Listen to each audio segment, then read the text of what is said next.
ಎಲ್ಲರಿಗೂ ಆತ್ಮೀಯವಾದ ಸ್ವಾಗತ ಹಾಗೂ ಇಲ್ಲಿ ನೆರೆದಿರುವ ಸಮಸ್ತರಿಗೂ ಸಂಕ್ರಾಂತಿ ಹಬ್ಬದ ಶುಭಾಶಯಗಳು.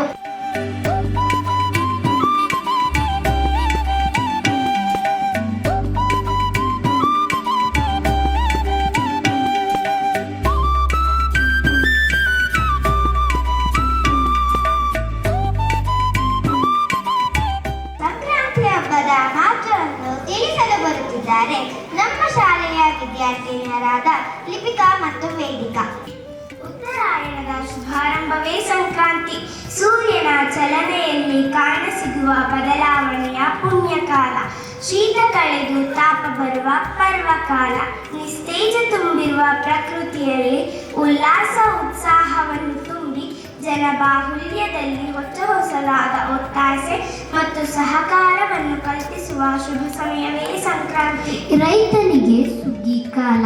ಬೆಳೆ ಕೊಟ್ಟ ಭೂಮಾತೆಗೆ, ಫಸಲು ತೆಗೆಯಲು ಹೆಗಲು ಕೊಟ್ಟ ಗೋಮಾತೆಗೆ ವಂದಿಸುವ ಸುಸಮಯವೇ ಈ ಸಂಕ್ರಾಂತಿ. ಸರ್ವ ಜೀವ ಜಂತುಗಳ ಶಕ್ತಿಯ ಕೇಂದ್ರ, ವಿಶ್ವಕ್ಕೆ ಬೆಳಕು ನೀಡುವ ಸೂರ್ಯದೇವ. 12 ರಾಶಿಗಳ ಮೂಲಕ ಪ್ರಯಾಣಿಸುವುದೇ ಸಂಕ್ರಮಣ.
ಇಂದಿನ ಕಾರ್ಯಕ್ರಮದ ಮುಖ್ಯ ಅತಿಥಿಗಳ ಪರಿಚಯ ಮಾಡಿಸುವ ಅವಕಾಶ ಸಿಕ್ಕಿದ್ದಕ್ಕೆ ನಾನು ಆಭಾರಿ. ಒಬ್ಬರು ಕೃಷಿ ಸಂತರು ಹಾಗೂ ಮತ್ತೊಬ್ಬರು ಶ್ರೇಷ್ಠ ತೋಟಗಾರಿಕೆ ಮಹಿಳೆ ಎಂಬ ಪ್ರಶಸ್ತಿಗೆ ಭಾಜನರಾದವರು. ಈ ಇಬ್ಬರು ಮಹನೀಯರು ಪದವೀಧರರು ಹಾಗೂ ಕೃಷಿಯನ್ನು ಕಾಯಕವಾಗಿ ಆರಿಸಿಕೊಂಡವರು, ಉದ್ಯೋಗಸ್ಥರಿಗೆ ಹಾಗೂ ಉದ್ಯೋಗದಾತರಿಗೆ ಮಾದರಿಯಾಗಿರುವವರು. ನಮ್ಮ ಮಾಧ್ಯಮ ಕೂಡ ಇವತ್ತು ಏನಾಗಿದೆ, ರೈತನ ಬಿಂಬಿಸ್ಬೇಕಾದ್ರೆ, ಚಿತ್ರಣ ಕೊಡ್ಬೇಕಾದ್ರೆ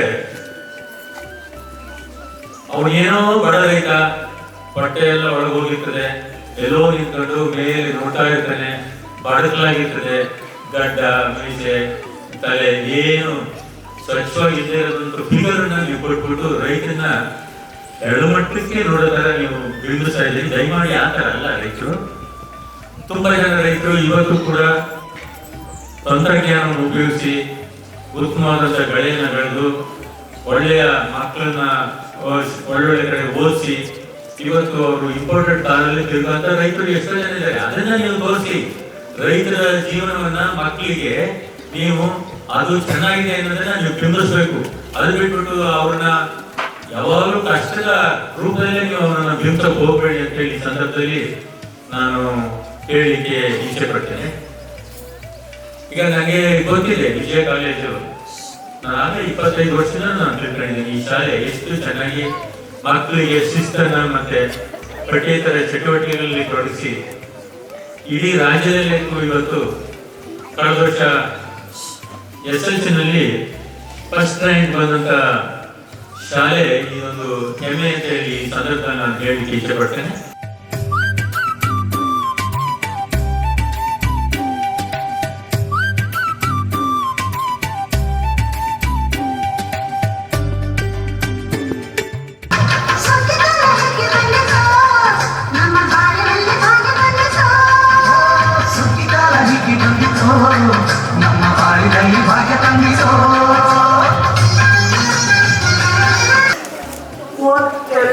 ಇವತ್ತು ಮುಂಚೆ ಅಪ್ಪ ಕೇಳಿದ್ರು ಸೋತ್ರೆಯಲ್ಲಿ ಯಾವ ಥರ ನೀನು ಸೋತೀಯ ಅಂದರೆ ನನಗೆ ಕಷ್ಟ ಆಗ್ಬಿಟ್ರೆ ಜೀವನದಲ್ಲಿ. ಕಷ್ಟ ಅಂದರೆ ಯಾವ ಥರ ಕಷ್ಟ ಬರುತ್ತೆ, ನೀನು ಒಂದು ದಿವಸದ ನಿನ್ನ ಮೇಂಟೆನೆನ್ಸ್ಗೆ ಎಷ್ಟು ಬೇಕು ಅಂತ. 32 ವರ್ಷದಲ್ಲಿ 500 ರೂಪಾಯಿ ಕೊಟ್ಟು ಮಾಡಿದರೆ ಅದು ಇವತ್ತು ಬಂದಿದೆ ಕೂಲಿ. ಅಪ್ಪ ಹೇಳಿದ್ರು ನಿಮಗೆ ಇದು ಕೂಲಿ ಅಂತ, ಎವ್ರಿ ಡೇ ಪೇಮೆಂಟ್ ಕೂಲಿ, ಇವತ್ತು ಕೂಲಿ ಅಂತ ಇದನ್ನ ನನಗೆ ಕೊಡ್ತೀನಿ, ಹಾಕ್ತೀನಿ ನಿನ್ನ ಅಕೌಂಟಿಗೆ, ನೀನು ಸೋತ ದಿವಸ ಇದನ್ನು ಡ್ರಾ ಮಾಡಿಕೊ ಅಂತ. ಸರಿ, ಇದು ನನಗೆ ದಿವಸಕ್ಕಾಗತ್ತು 500 ರೂಪಾಯಿ. ಅವತ್ತು ಯಾವತ್ತು 32 ವರ್ಷದ ಹಿಂದೆ 500 ರೂಪಾಯಿ ನನ್ನ ಅಕೌಂಟಿಗೆ ಹಾಕಕ್ಕೆ ಶುರು ಮಾಡಿದ್ರು. ಅವತ್ತಿಂದ ಇಲ್ಲಿವರೆಗೆ ಅದು ಬೆಳ್ಕೊಂಡು ಬರ್ತಾ ಇದೆ, ನಾನು ಬೆಳ್ಕೊಂಡು ಹೋಗ್ತಿದ್ದೀನಿ. ಅದು 60 ವರ್ಷ ಆಗಿದೆ. ಇವತ್ತವರೆಗೂ ನಾನು ಸೋತಿಲ್ಲ, ಇವತ್ತವರೆಗೂ ಪೇಮೆಂಟ್ ರೈಸ್ ಮಾಡಲಿಲ್ಲ.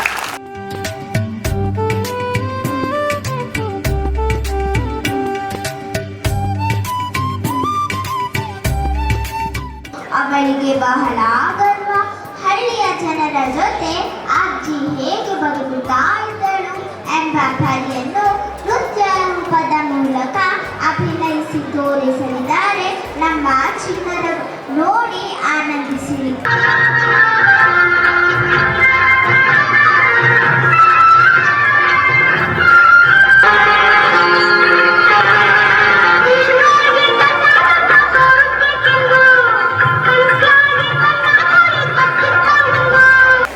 ಸುಮಾರು 15 ವರ್ಷಗಳ ಹಿಂದೆ ನಾವು ಇದೇ ಶಾಲಾ ಆವರಣದಲ್ಲಿ ಸಂಕ್ರಾಂತಿ ಹಬ್ಬವನ್ನು ಆಚರಿಸಿದ್ವಿ.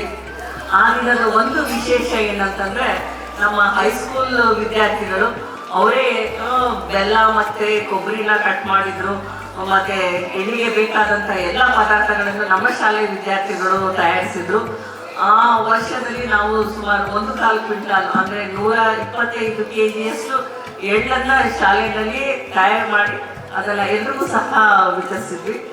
ರೈತ ಅಂದ ತಕ್ಷಣ ಯಾವಾಗಲೂ ಒಂದು ಹಸಿರು ಪೇಟ ಸುತ್ತಕೊಂಡಿರ್ತಾರೆ, ಆದ್ರೆ ಒಂದು ಬಳೆ ಹಾಕೊಂಡಿರೋ ಒಬ್ಬ ರೈತ ಮಹಿಳೆಯ ಒಂದು ಚಿತ್ರಣವನ್ನ ಇದು ಮಾಧ್ಯಮದವರು ತೋರಿಸಲ್ಲ ಅಂತ ಅದು ನನ್ನ ಮನಸ್ಸಿಗೆ ಬಹಳ ಅನ್ನಿಸ್ತು.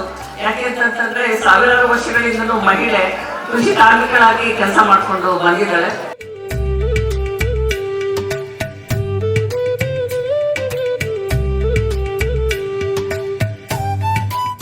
ಶಾಲೆಯ ಸಂಸ್ಥಾಪಕ ನಿರ್ದೇಶಕರಾದ ಶ್ರೀಮತಿ ತಾರಾ ಯಸ್ವಾಮಿ ಅವರಿಗೆ ನಿಮ್ಮೆಲ್ಲರ ಪರವಾಗಿ ವಂದನೆಗಳನ್ನು ಸಲ್ಲಿಸುತ್ತೇನೆ.